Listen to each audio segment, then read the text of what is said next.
Hallo, in diesem Video möchten wir Ihnen zeigen, wie man den Zugang eines Benutzers bzw. Mitarbeiters erneut oder nach dem Anlegen freischalten kann. Sie haben zwei verschiedene Möglichkeiten, den Mitarbeiter für die Cloud freizuschalten. In der ersten Variante können Sie den Mitarbeiter während der Einrichtung der Cloud mit dem Einrichtungsassistenten freischalten. Wie das geht, sehen Sie in dem Video Einrichtung Camin Futura Cloud. Eine weitere Variante, welche sich auch noch nach dem Einrichten der Cloud ausführen lässt, ist in der Mitarbeiterverwaltung.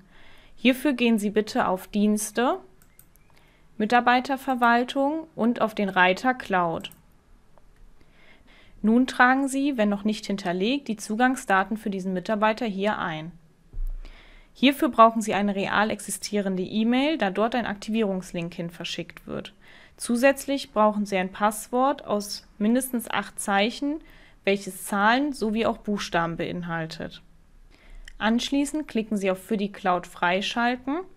Nun müssen Sie den Aktivierungslink, welcher an diese oben vergebene E-Mail-Adresse verschickt wird, bestätigen. Nachdem Sie für die Cloud freischalten geklickt haben, erhalten Sie diese Meldung, dass die Registrierung erfolgreich war und der Mitarbeiter nun eine E-Mail mit dem Bestätigungslink erhält. Öffnen Sie die E-Mail und bestätigen Sie den Link. Erhalten Sie im Nachhinein diese Meldung, dass der Zugang aktiv ist, bzw. der Status zeigt, dass der Zugang aktiv ist. Und Sie erhalten ein kleines grünes Häkchen an der Wolke des Mitarbeiters. Bedeutet, der Mitarbeiter kann nun mit der Cloud arbeiten.